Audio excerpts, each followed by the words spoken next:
What's up, Active Lifers? Welcome back to the Active Life Podcast. I'm Dr. Sean Pastuch. I'm your host, and today I'm joined by the owner and founder of 023 Holistic Systems, Brian Costello. I've known Brian for a long time, probably about a decade, and he and I are coming at the gap between fitness and healthcare from similar but different directions, and I'm inspired by the kind of work that he is doing to help people with what they need to do to thrive outside of the 1 hour they spend in the gym getting themselves fit and healthy.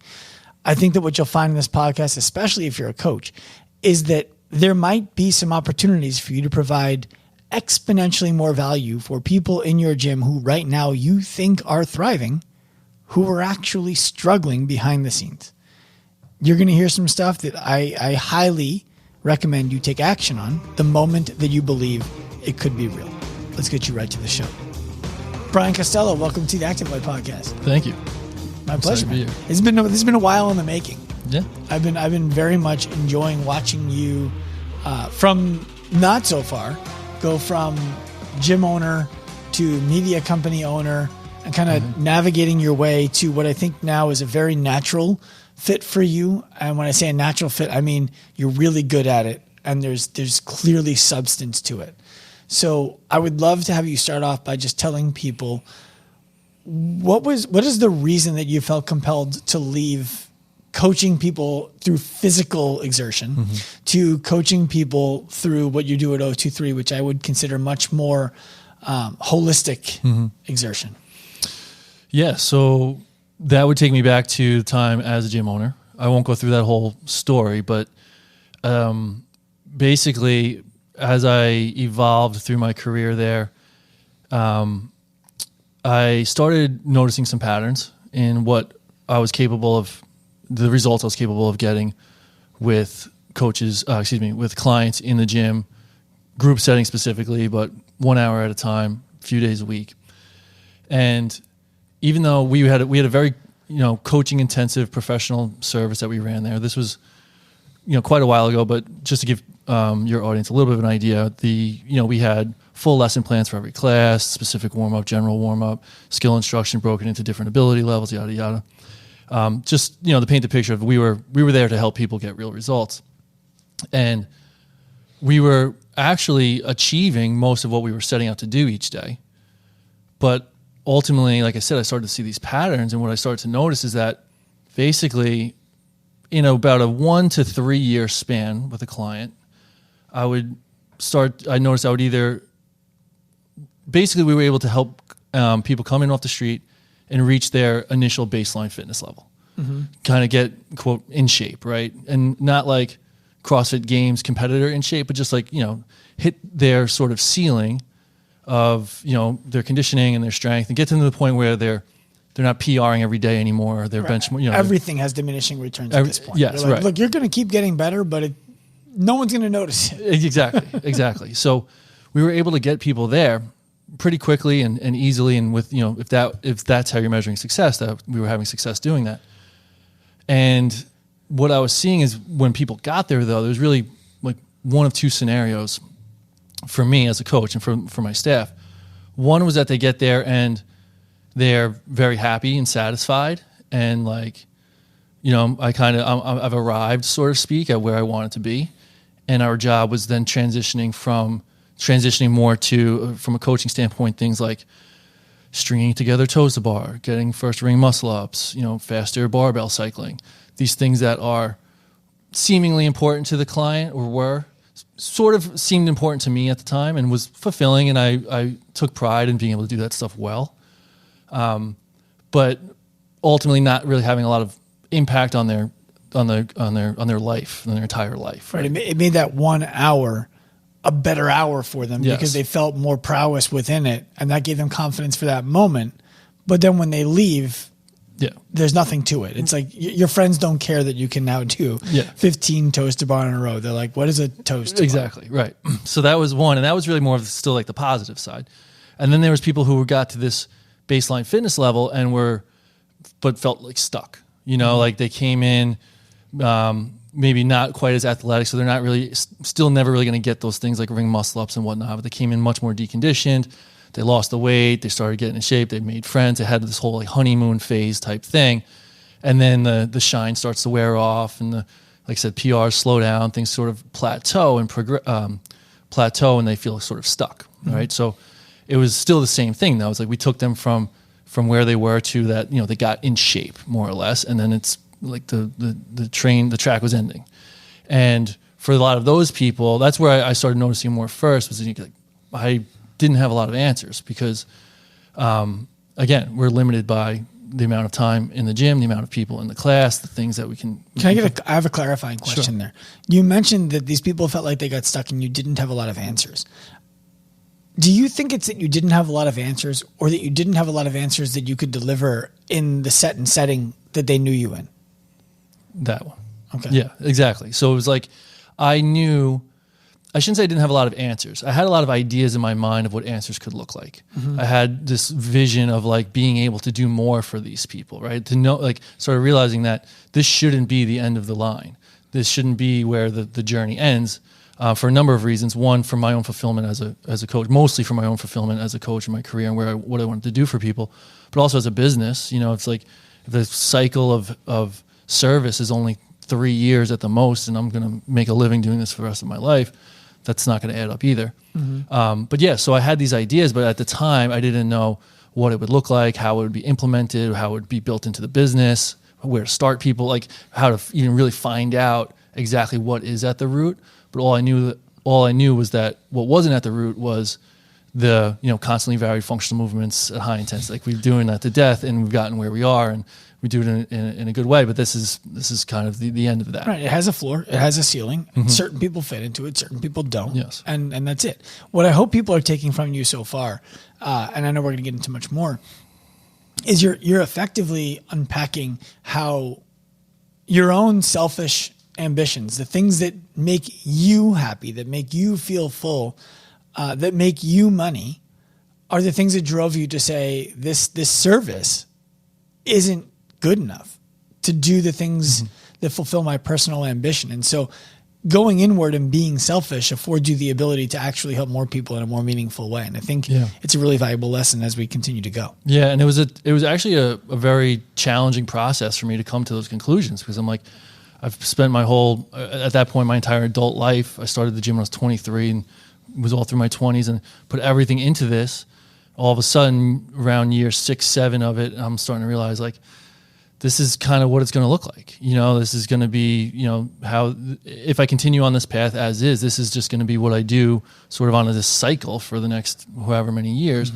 And that just is not enough for me. It was just like clearly not enough. I was lost for a while. I didn't know what would be next or what to do to change that, but I knew that wasn't the answer. So I'm the type of person where I don't need to necessarily see the answer, but once I see what's not the answer, I start making changes right away. Can I give you some credit? Sure. So one of the things that always had me interested in you and what you were doing and how you were developing things is when you were in that, what you just described as kind of a lost phase, you didn't make any secrets about it. You weren't trying to hide from the world that, hey, I'm not really sure where I want to go with the rest of what I'm doing. But what I'm doing right now, despite it being fairly successful, is not it. And I'm trying to figure that out. Do you feel the same way about that, or do you not feel the same way about that? No, I would agree with that. I don't have a lot of ego into these things. Like I think just, especially when it comes to business, I've always been very open. Like, yeah, here's what's here's what we're doing. Here's what's working. Here's what's not. Here's what we're stuck on. Here's what, we're trying. Here's what I'm thinking. Here's what I'm looking towards. And we'll probably tie this into later on, but that's exactly what we help clients do on the health side as well. Just get really clear on like where they are, what's working, what's not, what they'd rather have, where they are in the process of changing these things. And the openness and honesty and the vulnerability of it allows it to happen more, allows you to get to the answers more quickly and easily. So why not just be open and honest about it? Right. Well, it seems like it's a freeing way to be that is on the other side of a lot of fear, a lot of shame, and a lot of concern for many people that you seem to have navigated fairly gracefully. Yeah, I mean, maybe from that, there's probably a difference between what you're seeing from the outside and what's going on the inside. Well, I'm sure that you had your internal battles. Yeah. What I'm describing is when we had conversations, you were never, oh yeah, everything's amazing. I just like, I'm looking for more. You were like, yeah, I don't know. I'm not really passionate about this anymore. And I'm not getting enough out of it. And that's the kind of thing that I find, normally we were friends, but we weren't close friends. It wasn't like I was a confidant of yours and you were just very open about what was really going on in your life. And I found that to be really compelling. Cool. Thank you. Yeah. And it's something I try to carry with me. And like I said, it always seems to lead me to the answers much more easily. So thank you for noticing that. You're welcome. So you get out of gym ownership. You sold the gym, yes? Yes. I changed hands. I sold it off to one of my coaches. Right. And then what was the gap between there and you starting 023? Because it was not gym ownership 023. It was gym ownership. Yeah, there's a gap. There's unpaved road. Yes. Yeah. Very unpaved road. Can you talk about the unpaved road? Yeah, let's. And it was funny because I stepped away from the gym again, knowing clearly this isn't the answer. I don't know what the answer is, but like I would look back now and definitely say I was a little overconfident because I was like, oh, I was 23, opened a business, did pretty well. I'm sure within 6 months or so, I'll have another business up and running. Not like I don't want to say I was cocky because I didn't really feel cocky, but I just, I had confidence. I had this conversation with another young entrepreneur recently where I was like, look, once you've built a business that does $15,000 a month, a coaching business, we're not talking about a world beating business. You're never afraid that you can't run a business that does $15,000 a month again.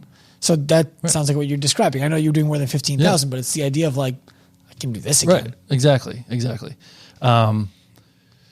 So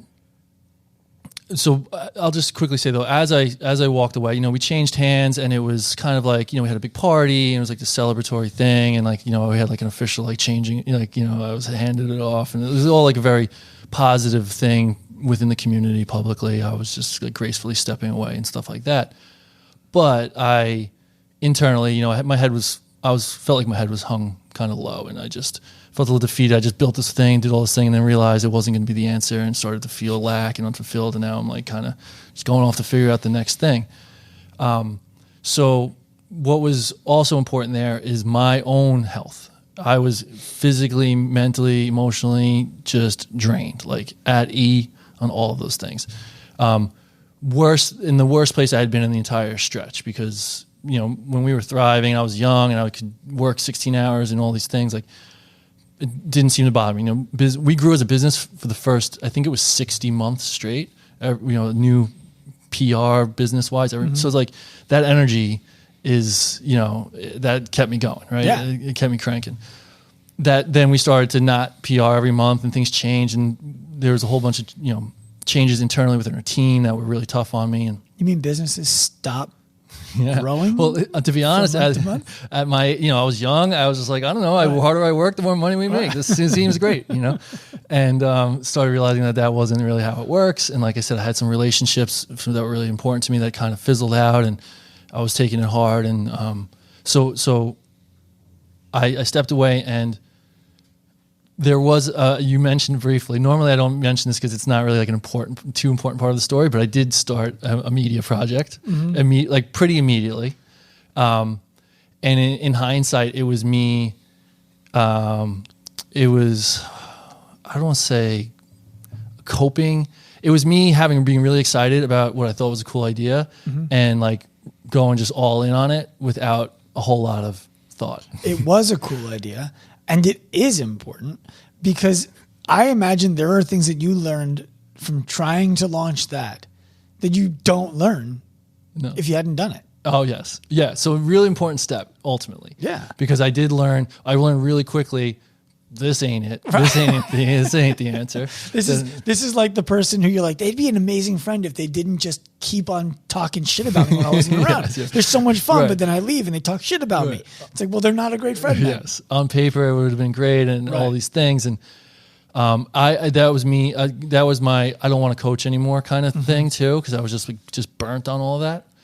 So I went from that, even though I was totally drained, I went from that right into this project, and that project almost quite literally killed me, just with the hours and the work, and then how much the media project. Yeah, the media project, and it was a big loss on the financial side.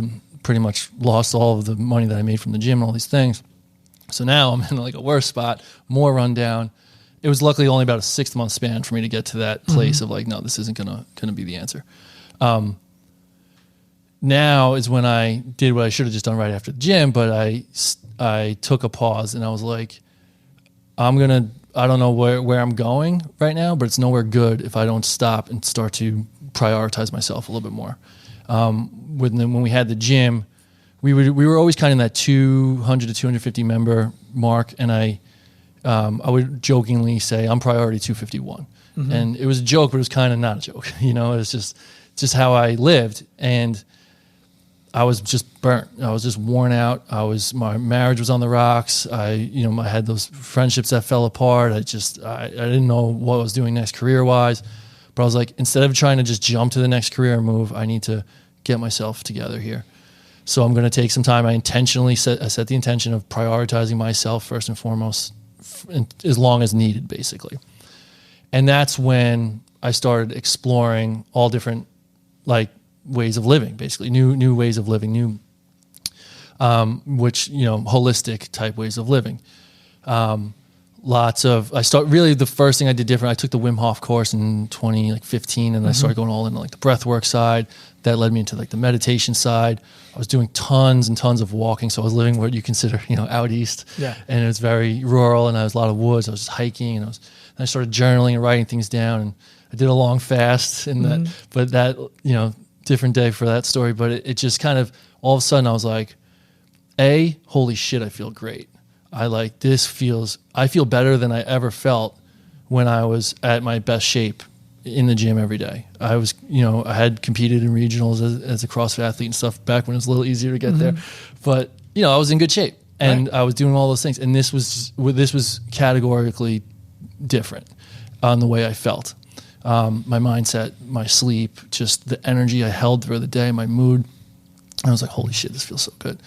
And I was like, this is what I needed to be able to help people with when I had the gym. This is what they needed. This is what we all need, kind of thing. I was like, was in this like shout from the rooftops kind of feeling. It's that you didn't know what you weren't feeling. Yes. When you were at the point in your life when everybody tells you, dude, you look so great. What are you doing? You're like, oh, this is the pinnacle of human health and performance. And then now you have this experience, and you're like, I was dog shit then. I thought I was great. Exactly. That's exactly. And question for you. Sorry to interrupt. How much of that do you attribute to you weren't working in that time? I mean, it's obviously a factor. You know what I mean? I was able to just wake up in the morning and kind of just do what I needed to do. Jumping ahead, what I realized when I started, to cut to the chase, is when I realized I had to start being able to help other people with this thing.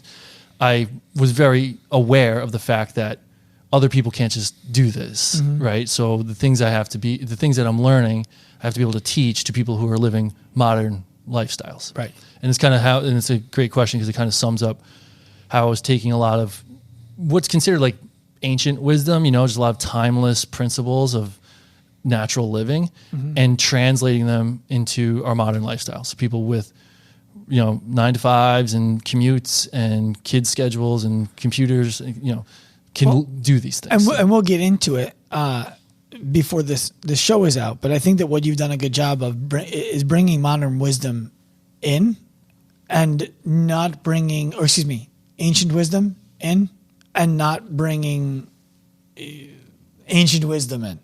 Right? The difference being like ancient wisdom was when you had a headache, doctors drilled a hole in your skull. There's a lot of stuff that's like, oh, our ancestors used to do this. Yeah, they also used to die when they were, when they got the cold.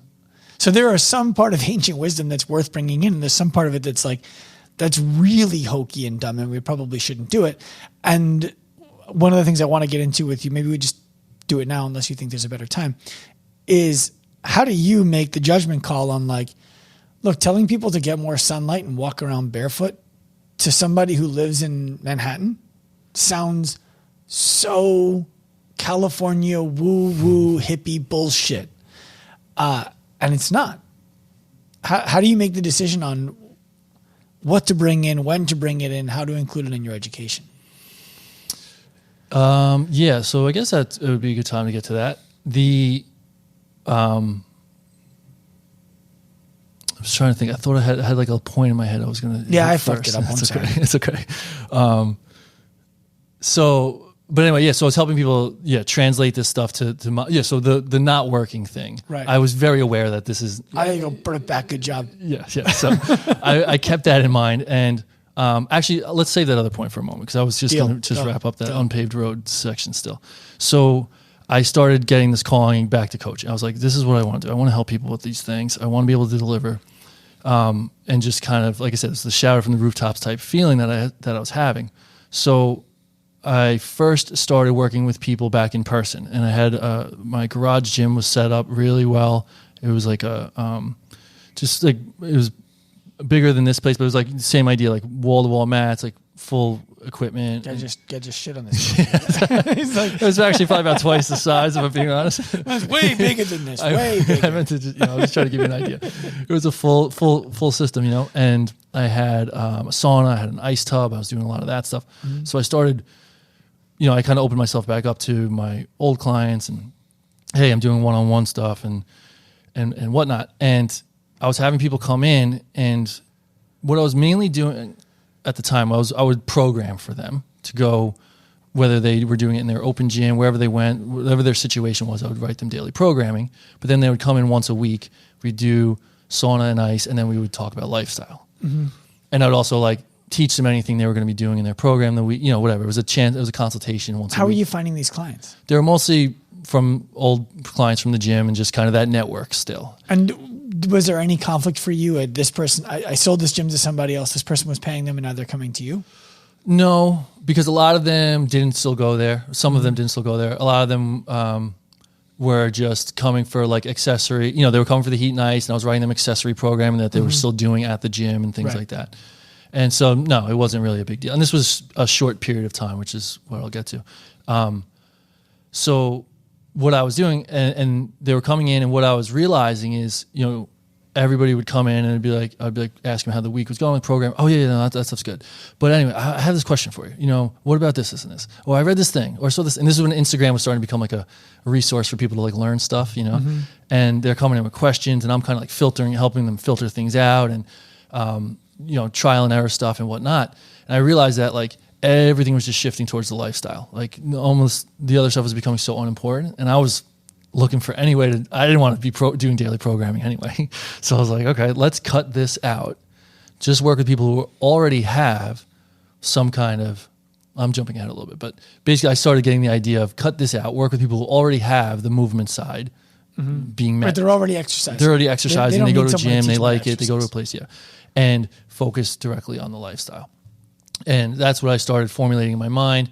As people were coming in, though, I was still it was scattered. This person needs help with their sleep, and this person's asking about nutrition, and this person is, and I was just kind of spot treating and you have problem, I have answer kind of format. And I realized that, okay, I'm on the right path here, but this is not right from a business standpoint. We need systems, we need structure, we need a sequential flow here. Mm-hmm. Every client needs to start in the same place, get the same questions asked to them. We need certain information at certain points in their progress and things like that. And that's when I started to formulate. It wasn't called 023 at the time yet, but that's when I started to formulate this idea. And quick note, 023, for those that don't know, stands for the other 23 hours of the day. Sometimes I forget to say that and want to make sure. I think it's, I'm glad you brought it up. Yeah. Right. But so when you work with a coach, it's for 1 hour a day. When you work with Brian, he's with you 23 hours a day. So just wanted to hit that because sometimes I forget. I'm kidding. You're not really with the client for 23 Oh, no. Sorry. Yes, you're right. But we're focusing on. Right. We're focusing on the things that happen when you're not in your workout. Yes, exactly. But anyway, so I saw that, and then I decided, I can't do it in my little garage out east where I'm far away from everybody. And then we decided to move online. Right. To condense the moving online, first year basically was a failure. I couldn't, I didn't know how to talk about it, I didn't know how to communicate, I didn't know how to build an online business. So there was a lot of struggling and flailing there. But ultimately with some help from yourself, I also worked with another business mentor, and we started to get my feet underneath. I started to get my feet underneath me a little bit, came up with the branding, and then we've been growing since then. Thank you for the story. Mm-hmm. I have it's a podcast. So me saying I have a question doesn't we knew it was going to be a question. Why focus on people who are already exercising? That's a really good question. And I think it's important because my whole thought around it is that the people who are already exercising are essentially, they're bought in. They're trying. They're showing this sort of minimum baseline effort to be healthy. Mm-hmm. Most of the people that they're exercising, they go to a gym, they are probably reading the ingredient labels on their food to some extent. They're probably generally trying to get to bed at a decent hour. They have this minimum level of care. Mm-hmm. And what I was noticing, what was paining me when I had the gym was the people who were going to the gym and doing these things and trying and who were still not getting their answers. They still weren't really thriving. They weren't losing the weight. They weren't feeling energized the way they want to. They weren't having the confidence. In my mind, those are the ones who deserved it, right? They're the ones who are doing it. And I was also, now I'm in the belief of like, if the people in gyms aren't thriving, if the people in gyms aren't truly healthy, then there's not a lot of point in, driving the people who aren't in gyms in there. Mm-hmm. If we don't know for sure that they're going to actually live a life of health and happiness. Can I push back on you? Yeah. I think what you're doing is oftentimes what comes before someone can go to the gym. And so I'll share with you what happens in the corporate space, right? So what we see in the corporate space is these big businesses say things like, we have a corporate wellness program. Mm-hmm. Oh, you do? Yeah, we do. It's this, we incentivize people for going for a walk. We incentivize people for going for a run. They have a gym membership. We incentivize that. They get $2,000 a year. They can spend on fitness and health however they want to. That's amazing. How many people in your company are using it? Oh, about 5 to 8%. And that's good. That's like, like awesome. Who are they? Well, this group of people. And this group of people are the ones who don't need it, mm-hmm. right? They were going to find health. They were going to find fitness anyway. They already prioritized it. You put something valuable in front of them and they're like, yeah, for free? Hell yeah, I'll do this. Mm-hmm. But the person who is 350 pounds in accounting, who just won employee of the month because they worked 14-hour days, 5 days a week, discounted their marriage, didn't see their kids, is unhealthy. Their doctor told them they need to change something. That's employee of the month. And so now you're incentivizing that kind of behavior. And that person, when you say, hey, here's a fitness and nutrition thing you can do for free, we're providing it. They're like, fuck you. I don't have use for that. Either I'm not making enough money. I don't have the time. I have other problems. And the way I like to describe it is they're sitting on a bed of nails and getting off the nails are their financial freedom. The nails are their relationships, their mental health, their personal self-talk, all of these kinds of things. And nutrition and fitness are maybe I'll think about that when I get off this bed of nails. But right now I'm not really focused on what activities I'm going to partake in when I can get off the bed. I think what you're doing is in large part what gets these people off of that bed. Okay, I see. Yep. Yes, and it can, and it will. Mm-hmm. Where I keep coming back to where the conversation needs to start. Well, hold on. For people listening, he said it will with a smile, which makes me believe that that's a future plan for you. Yeah, I see the evolution going the opposite way. Okay. Starting in the gyms and then going the other way. Okay. Because of like I said, and to but to still answer the question and not just duck it, you said something in there about the people who they don't need it. And that's where I'll push back on you a little bit, mm-hmm. because I think we tend to believe that, especially as coaches and just our circle, and we tend to think like gym membership, consistent attendance, you work hard, you do what the coach is telling you to do, you're good. No, that's not what I'm saying. Okay. I'm hearing you. I'm saying I'm in agreement. They don't have everything that they need from being consistent in the gym and partaking in physical fitness as a lifestyle. 100%. I am unsure if they know that as much as the audience who is not even considering going to the gym knows that they have things that they need to and want to work on. And there's a hierarchy, I believe, that I'm yet to put on paper, but I will need to, as you can see graphs all over the place in here, of what needs to happen first before they start considering a gym. Like, I think that if we look at all the people who walked into your gym, all the people who walked into mine, include ourselves in that mix, what had to be true about our lives that we were in the place where we could say a gym membership is a good idea right now? I believe a lot of what we were already doing, even if it was at a very, very, very entry level, were the things that you teach people to do with excellence, right? I think the people who aren't doing it at all is a bigger market who need it more. Yeah, that's a true statement. I still think, though, we're overlooking an enormous market, which is I would loosely say most people in most gyms. I don't think that's loose at all. I think that's, if anything, it was generous to the non-market.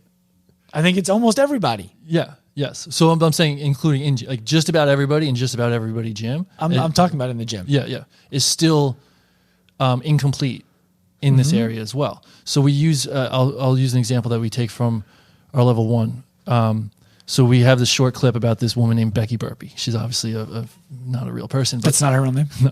And we walk her through the day, her typical day. And it kind of goes through the specifics of her day, but I'll round it out real quickly. Multiple snoozes in the morning, gets out of bed at the last possible moment. Define multiple. 4 or 5 at least. Okay, that's a lot. Yeah. Can't get until it's like, okay, if I don't get out of bed right now, I'm gonna be late kind of thing. Right. Only thing she, dependent on coffee. Only thing she uses to like get herself going for the day. Scrolls on her phone. The only few moments she has while she drinks that coffee, but she scrolls on her phone. Sitting on the toilet, drinking coffee, scrolling on the phone. Exactly. Got it. Multiple outfits trying on, not feeling good about anything she's wearing. Finally just, settles on something that feels not as bad as the others. Races out the door, very fast paced, reactive work life, other people coming first, all these things. After work, goes to the gym, shows up, works hard, does what she's told. She's a good client, upbeat person to have in class.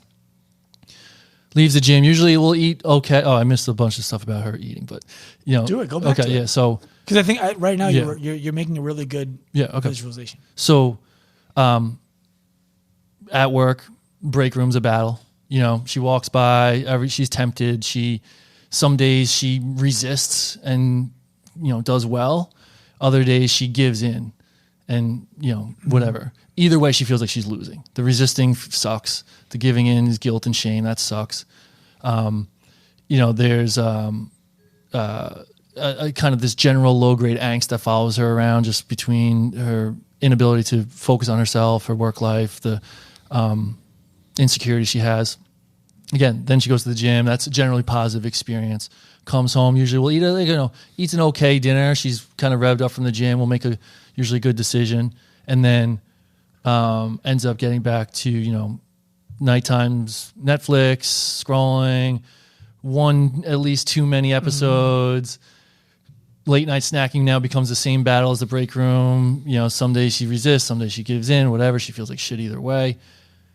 Finally, she either falls asleep on the couch or just feels really exhausted, gets up to go to bed.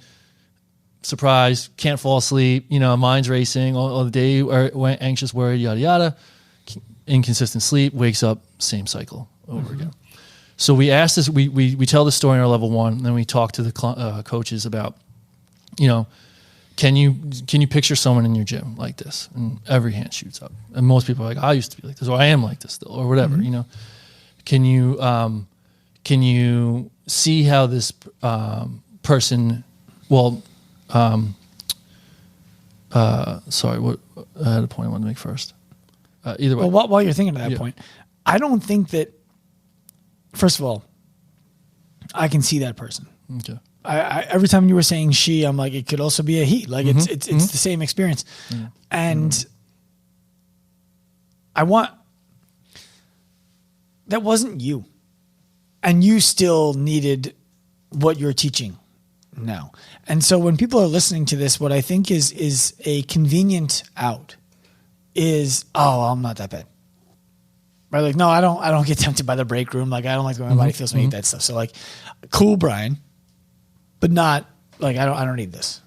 And I think that it would be valuable for you if you could to spend a moment providing a little bit more detail around what if all of those things aren't the problem. Like you just described the perfect avatar for whom this is effective. But there's also a group of people who are like, I'm sub that. Do I need this? Yeah, that's a good point. I don't actually consider this like an extreme case. It's not all because it's pretty common. But I think, yeah, it's a good question. I would think most people could fill in the dots. Like, yeah, maybe I didn't check every one of those boxes. Actually, that's one of the other things we ask. How many of you, we have them listed on the screen. There's about 20 like symptoms here. How many of you experience at least 4 or 5? Okay, 6 or 8, 10 or 12, right? And the point is, she's pretty active in the gym. Like the gym isn't really a problem. She's doing what she can there.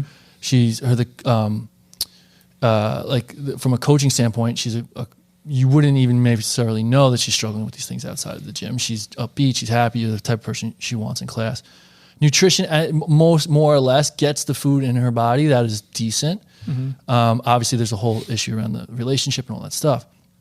But the question we ask is, if these people, if there's this example, or even just a little bit less, this person is clearly not thriving in their lifestyle. This is someone who's clearly not getting the things that we just as a culture assume we're going to get with an active, being an active gym member. And being I go to the fit. gym. I'm healthy. I'm happy. Yes. Check the box. Done. That's all I should need to do. Yes. Healthy, happy. It all comes. Exactly. And what we're seeing is that's just not the case, right? There's more of this than that. There's more of this and people being like, no, I'm good. I'm thriving. I'm up early. I'm got energy all day. My mood, yada, yada.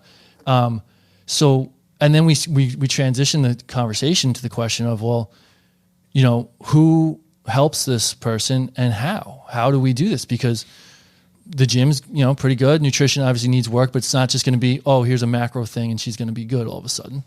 And I know you guys talk about fitness and healthcare. We have this, what we call the fitness, health, medicine spectrum. And we talk about basically the entire spectrum from like cheerleader coach to, specific disease management and how there's kind of like this spectrum there. But we talk about how there's this giant gap between what she's going to be able to solve in the gym. And she's far away from qualifying for any sort of, real medical help. I mean, she's got that little bit of anxiety and stuff, but right. What's she going to do? They're going to throw a pill at her and be exactly. like, let us know if this helps. Yeah, exactly. She's not getting any answers there anyway. And that pool is so big and so wide that just to tie it back to the question is where I don't really feel like we need to go outside of that pool. That's fair. There's tens of thousands, hundreds of thousands of people in gyms. And what we encourage clients or coaches when we talk about is that you're likely, as their coach, the most influential health figure in their life. This person they have a real, actual relationship with.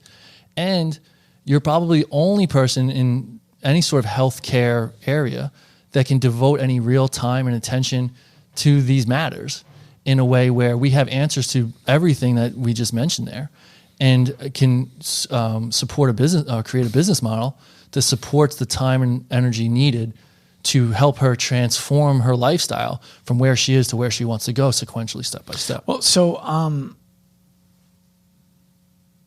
first of all, I'm with you. And what I think you make a compelling point that the person who's already in the gym wants to solve these problems, has some awareness that these are problems that are not being solved, that they're like, I thought I did the thing. Why aren't I getting what I wanted from the thing? And so they might be a good, ready audience who you can work from the top down with. I guess we'll just meet in the middle. Yeah. And I'm not saying we're never going to go beyond that. No, I know you're not. And I also understand the idea of, if you can change the way societal high performers, and when I say high performers, I mean physically, socially, emotionally, spiritually, all of that. People who are going to the gym right now are societally high performers as it pertains to that kind of stuff. Right now, That one box, you check it, you're in the top 20%, right? You actually go, now you're in the top 5%. Right, yep. So I can see how improving the lives of those people measurably demonstrates to a larger audience, like that person, I always thought that person was healthy. They make the old version of them look awful. I want to do whatever they did. Yeah. So I can see the benefit there. Your client, though, if I'm not mistaken, is not the end user. You're not looking to help people who want to make these changes in their lives. Tell me if I'm wrong about this. You're looking to help people who want to help people make those changes in their lives. You're looking to support the coach who does it. Yes. Talk about that. Yeah. So we help coaches connect the physical side of the fitness to the mental, emotional, and even spiritual side. I don't know if I said that at the beginning. Without having to leave the scope of fitness, without having to leave the gym setting, in a way that can be done in that area that Becky already feels comfortable. She's already supported. She's already confident. How much pushback are you getting on that? From who? From people who would say you're infringing on my scope. None yet, because probably we will at some point, but I'll explain why as well. Okay. So, and we do it with, by equipping the coaches with the knowledge and the skills and the tools to do it at a professional level. So not just tips and tricks and hacks, structure, system, sequence, point A to point B transformation. So yeah, to answer that question and kind of break it down a little further, the physical to the mental, emotional, spiritual, that's people, coaches like, whoa, mental, emotional, am I allowed to do that? Am I a psychologist now? Psychologist, counselor, am I don't know, can I do that? Should I do that? All these things. And it's a, very valid feeling. It's a very reasonable place to be. So the way we break it down for coaches is, think of the fact that you're already helping the physical side, right? And so this is actually will tie into the one post that I talked about the other day. And that post I don't know what post we're talking about. Now you got to unpack the whole post. Okay, well, I will. So that post is kind of a small snippet of like this conversation. And that's why it's difficult to just post, without all the context. But you mean the post doesn't tell the whole story? Yeah, exactly. Weird. So, we help people on the physical side already. And most of the people we work with, all the people we work with should feel confident in that realm already. Now, we can say things as fitness coaches normally. We don't necessarily say this, but we will, we can help a client with, their musculoskeletal health, right? Getting stronger. But we're not orthopedics. We're not physical therapists. We help people with their cardiovascular health, meaning, they're just heart health, their general endurance and stamina, all those things. But we don't try to say we're cardiologists. We don't try to say you can come here and I'll help you with your heart surgery. We don't say you're 88% blocked. Yeah, come try this breathing exercise. Yeah, exactly. Right. So we are okay doing that with knowing we're not trying to take the place of any of these people. Right. And it's really the same thing on the mental emotional side. We're not saying, oh, you're clinically depressed and suicidal tendencies. Yeah, come in with me. I got you covered. Or emotionally disturbed. Yeah, exactly. Well, wouldn't be a good place to start. It's not a bad thing to do. No, right. So we're not going around trying to say that, right? What we are doing is helping with the mental and emotional and spiritual components of our lifestyle, of fitness, of holistic health. And what I also like to tell clients is, first of all, you already do this. You help them mentally and emotionally as a byproduct of what we do physically, right? So like they come in, they work out, they feel good, all these things. I like where you're going. Keep going. That's a byproduct. So what if we did this intentionally, on purpose, with actual tools, with assessments and progressions and education and the same tools that you would use to get a client results in the gym? What if you had those for the mental, emotional, and spiritual side for things that they do outside of the gym? And usually this is what we used to talk about in our seminar. We did a bunch in the spring. We don't do them anymore. That's usually when coaches start to say, oh, okay, like that feels better to me. So then I'll even say, and then if the physical is the moving aspect, right? Just think of the mental as the thinking, the emotional as the feeling, and the spiritual as the overall just being. And do you feel, I ask coaches, and coaches listening can ask themselves, do you feel like you're the type of person that can help people just not only move better, but also think better, feel better, and just generally be a better person? And every hand will shoot up. And in most cases, I'm like, well, maybe not right now. Maybe I don't have everything I need, but I feel like I can do that within my scope, in this gym. Meaning it would be possible for me to, Yes. or meaning I can do it right now? No, meaning I think it would be possible for me with the right help and the right system, not just like, oh, I'm going to just go start doing this tomorrow. But that's a critical difference. Yes. I want to make sure we spend a minute on, because I believe to assume like you and I both hear plenty of it. Oh, I had a member come into the gym who was clinically depressed and lost 150 pounds and started eating right, started focusing on his fitness and his health, and is no longer depressed. So yeah, I can help people with that. It's like, it's happened. Yes. That doesn't mean you did it on purpose. Right. Right. Are you ready to hang a sign that says, if you're 150 pounds overweight, clinically depressed, and pre-diabetic, join this gym and we're going to solve that problem for you? No. Well, why not? Because that would certainly be a more valuable problem, not only for the client and for the coaches to experience, but financially for your business, for people to come in and have solved. And there's a lot of people who have that problem. It's like, oh, well, and it just falls apart like a fucking house of cards. You don't know how it happened. Right. Exactly. So that's the summary, is that, coach feeling like, no, I don't have this already now, but I could see myself. I know that I'm capable as a person of being someone who can deliver these types of things. So what I'm seeing you in a micro here is aligning self-aware coaches with education that makes them more valuable to self-aware clients who want services that make them more complete. Yes. Yeah, I like the way you said that, actually. That's AI. Put that on the. Yeah, I was gonna put say, that up. But yeah, and then I asked, coaches, like, so if we're thinking about physical, mental, emotional, spiritual, like, yes, in the physical world, we're trying to work on, to sum it up, strength and balance, right? I know there's more to it, but mentally, we're helping our clients just be more clear and more focused. Emotionally, they're just happier and more calm, more grounded. Spiritually, just more centered, connected to themselves, more aligned with their vision and their lifestyle and their habits. Right? Like, does that sound like a fitness you can get behind and a fitness that you can offer at your gym? And it's always just, of course, right? Right. Because that doesn't infringe on these other stuff. Well, so walk me through how their hour changes, because what you're describing to me is you already have the person, you already have the place, you already have the time, you already have the attention. Shift what you say and what you're listening for during that time in that space with that attention, and then you will naturally change what you deliver as a consequence to help that person with where they are. When I hear people talk about coaching a good class or coaching a good personal training session, and I'm one of the people who talks about it, you're there. To do a great job, you don't have time in that time to do several jobs. You have enough time in that time to do a job extremely well. Where and how do the coaches manipulate that time to be more effective? Good question. Yeah. So, one of the things we definitely don't recommend is trying to do lifestyle coaching at a non-professional level, meaning like, oh, you're squeezing in some tips between back squat sets or quickly giving some nutrition advice after class. What'd you learn about life during those squats? Right. So things are hard. Yes.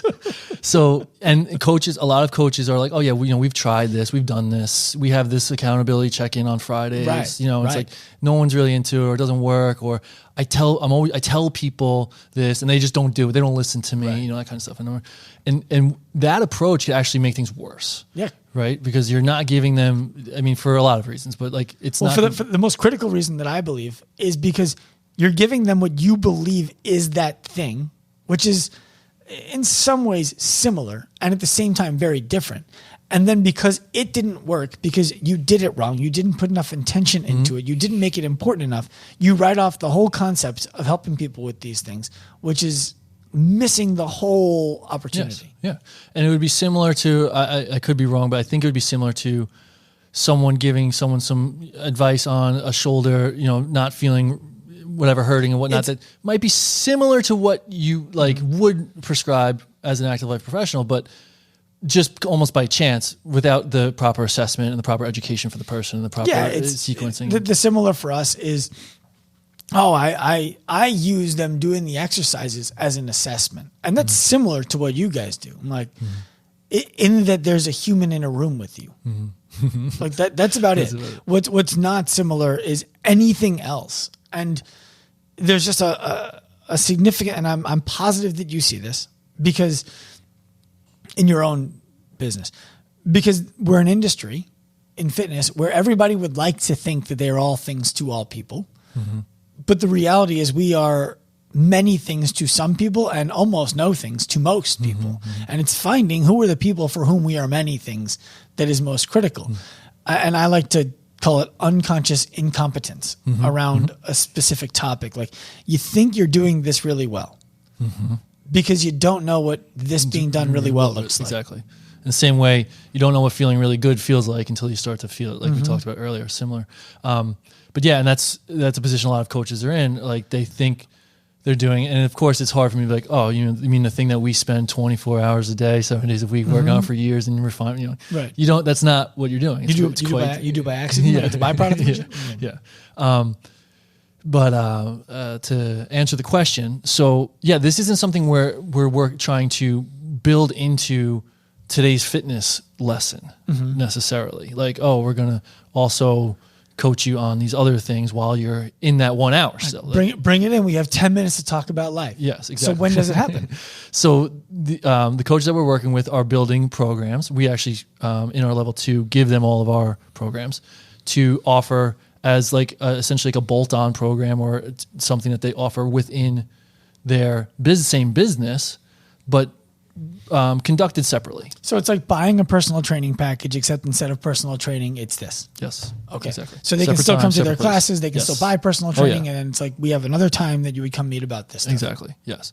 And in those set, we have a very specific sequence that we bring people through, starting with an assessment and then there's two sides. There's basically, like, I don't know if I mentioned, 2 sides to all the coaching that we do. There's education and there's execution. So the biggest limiting beliefs that every person's carrying with them when they come into lifestyle programs are, I don't know what to do, I don't know how to do it, or I can't do it on my own. And we are making sure that we're not giving out any service or quote solutions that would allow any of those limiting beliefs to continue. Meaning, they need education. I can do this. The execution. Education. I do know what to do. Execution. I do know how to do it. And then I can do it on my own. That's the empowerment side. Is there a reward element to it? Are you teaching them to monetize it?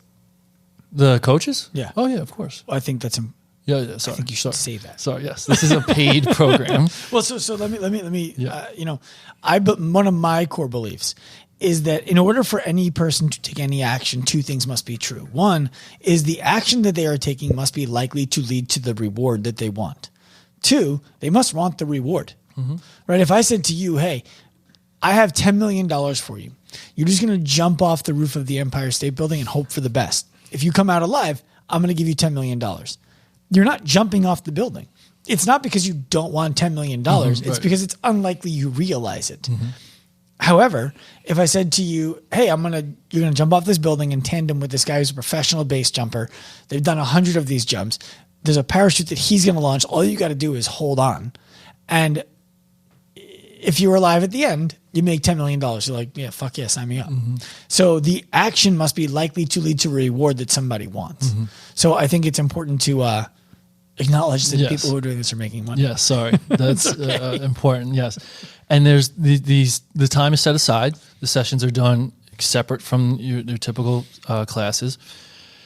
And like I said, we have the tools, we have the sequencing, we have the education, the lessons, and all these things. But a point that I would like to drive home is that no matter what you have, no matter how good that program is, nothing is more valuable than the opportunity for that client to sit across from a trusted professional in a confidential, private setting and be able to be open and honest and vulnerable about their lifestyle and the things that they're succeeding with, struggling with, and in between. And so we spend tremendous amount of time, especially all in our level 2. Well, no, starting level 1, but mostly in level 2, on how to hold that space as a professional, how to conduct that session with clear parameters, a clear frame, clear expectations on the relationship, and how to truly hold that space in a way that you're listening, letting them, what we call spill, letting them empty out what's needed to be emptied out in a way that they feel good, be able to summarize it, make sense of it, help them make sense of it, and then move to the solutions and help them walk away with solutions based on what they're learning that week, based on what they're sharing with you, based on where they are in the sequence. Spill, summarize, solve, so you can be that person that they know periodically, twice a week, I get to sit across from this person and rely on them to be, trust them to hold that for me, but not just a shoulder to cry on or someone to vent to.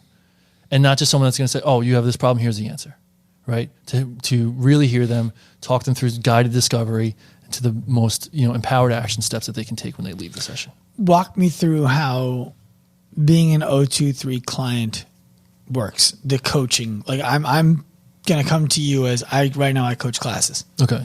And I want to become an 023 coach.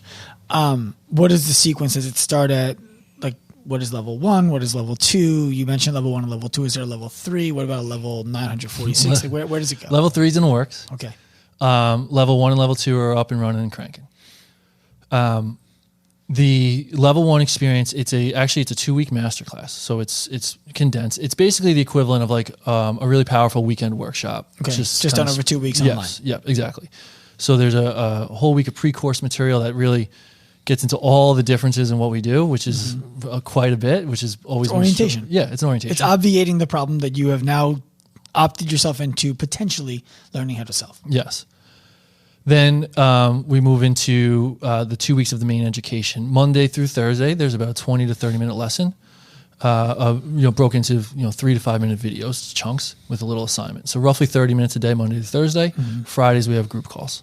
On the group calls, we're expanding on the lessons a little bit, but we're also doing peer-to-peer coaching with sort of using their answers from the assignments, which are information about themselves. We do a lot of peer-to-peer coaching. So there's 3 of those calls amongst, because it's really 3 weeks of education if you count the. And this is in the level 1? This is a level 1. And the level 1 is free? The level 1 is free. So question for you, 100 people sign up. How many people actually do all the things in it? We've had almost a 100% success rate since we made it free in July. When you say success, how are you judging success? Completion rate, sorry. Okay. Meaning 100% of the people who are doing it are actually taking part in all the activities within it. Yes. So the only thing we do ask for a $100 deposit to hold your spot and know that you're going to be there and you're going to show up. And we've had, I don't have the exact numbers, but it's very close to 100% of people either move on to level 2 or receive their deposit back. And then so they get the deposit back if they finish level 1. If they move to level 2, they get to apply the level 1 $100 to level 2. Yes, okay. Exactly. Level 2 is where is 12 weeks long. It's the education each week is going to be basically an expansion on everything, all the foundation that we laid in the level 1. We're going to bring them. We bring the coach through a slightly altered version of that 023 upgrade program that they would be administering to a client if they decided to take our program straight up and use it as is. But not alter too much. So they're getting to experience these things themselves because it starts with their own journey. It starts with their own them stepping onto the path of just committing to their lifestyle in a different way.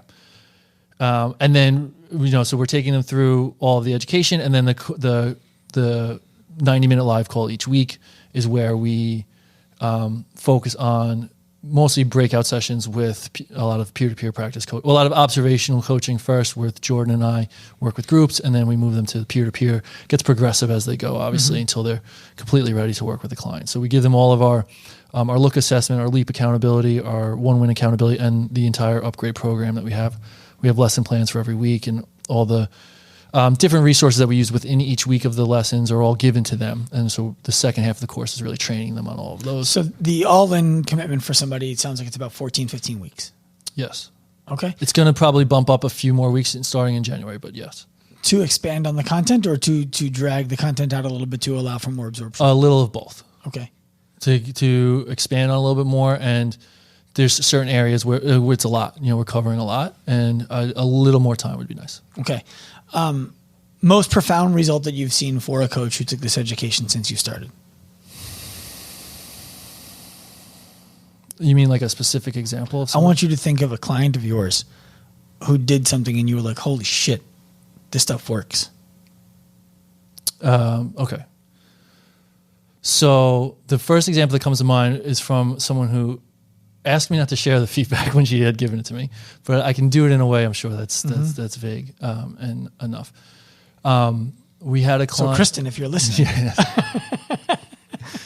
We had a coach, again, I'll be very vague. She had finished the course a month or two ago. So this version, this new level 1-2 version, by the way, is pretty new. This is like 6 months of this version. It had been completely torn down and redone last year. Almost the whole year last year was spent on redoing it all. I don't know anything about that kind of life. Right. So I'm just looking at this short span anyway. We were much more business oriented at the beginning, and there's more business oriented things I could share there, but I don't want to go there. I want to stick to this is what's more important.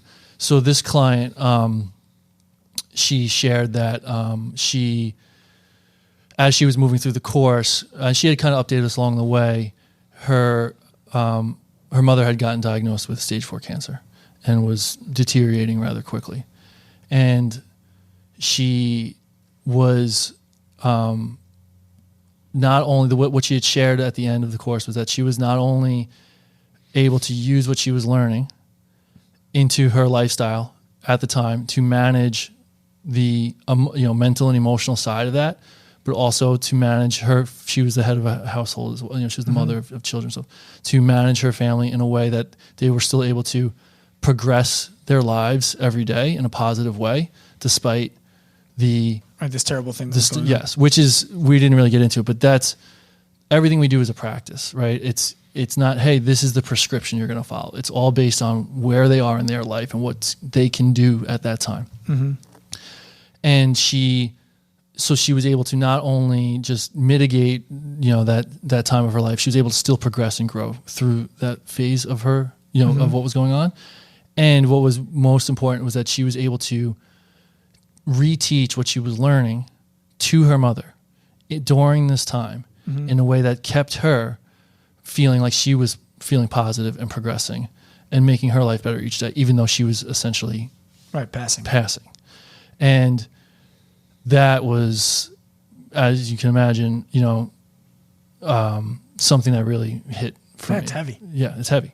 But it's exactly, it backs up exactly what we teach, is that these can be done no matter. So 3 things that we teach is that thriving is normal, that you're supposed to feel good. Anybody at any age can begin to thrive, can learn how to thrive using simple everyday language and everyday lessons. So simple things she was able to relay to her mom, no heavy science, no dry, boring stats. Like, this is, lifestyle design. And anybody at any age can begin to thrive in nothing more than the body and mind they were born with.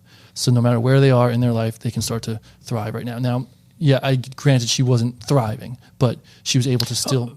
But just because she wasn't thriving physically doesn't mean that the other elements of her life that could have been much worse were not keyed up. Yes, exactly. So that to me is, where this, that's success, right? As far as, the more, hey, I took this, I brought it back to my gym and we, X, Y, Z metrics of success. In about, 3 to 6 months, I assume we're going to have a lot of those based on the cohorts that we've put through in this new format in the last couple months. There's many that are just hitting the ground running for the first time. They're implementing the programs, and we're already filling up the next cohorts to kick off soon. So I was more interested in the example that you gave than the monetary return for clients. I mean, the thing is this, right? If there's no monetary return over time, then people are either going to choose to do it because they love the idea of being able to influence people this way, or they're going to choose not to do it because it's not worth it without the money. And that will prove itself out over time, and that's its own different conversation. I think the efficacy comes first, and so hearing that story is valuable. Brian, if people want to work with you, How do they find you? So we're on Instagram. I'm back on Instagram after a random deletion. That was such bullshit. It was. And that's one of my worst nightmares. Just waking up in the morning, where's my account? It's gone. That's exactly what it was. At the same time, I'm kind of like, I got to reinvent myself. Well, that's it. Ended up, we kind of panicked a little bit. Then we're like, oh, you know what? This can be an opportunity to sort of start fresh and all these things. Then when we started actually posting again and getting 0 views, 0 likes, then we're like, this fucking sucks. Oh, yeah. So it was a roller coaster a couple weeks. But we are back up and running. It's at 023_lifestyle_systems. You got a backup account now? No, I guess we probably should. We used to be a holistic system. So if you used to follow us and you don't wonder where we went, come find us on 023 Lifestyle Systems. Say it again. Yes, 023_lifestyle_systems. Got it. And the O is a O as in other, not the number 0. And our website is 023coach.com. And that has all the information about our level 1 experience, which I did mention is free, and their level 2 experience as well. We'll make sure to get this stuff in the show notes. Yep. Brian Costello. Crushed it, man. Thank you. Thank you. I really appreciate you coming in. Yeah, I love being here. All right. Have a great day. Turn pro. See ya. I hope you enjoyed this episode of the Active Life Podcast. Please remember, give us a hand, rate it, review it wherever you listen to shows. We are on a mission to humanize the healthcare industry by professionalizing the fitness industry to empower the individual to live a life unlimited by the way that their body looks, feels, or performs. If you are inspired by that mission and want to jump on the wagon, find us anywhere. Active Life Professional on Instagram, Active Life RX on Instagram. Come to me personally at Dr. Sean Pastuch. We want to welcome you onto the train. We want you to be a part of the mission. We want to offer you the opportunity to pursue this right alongside us. We're inspired by your effort, and we hope to help you in your journey. Turn pro.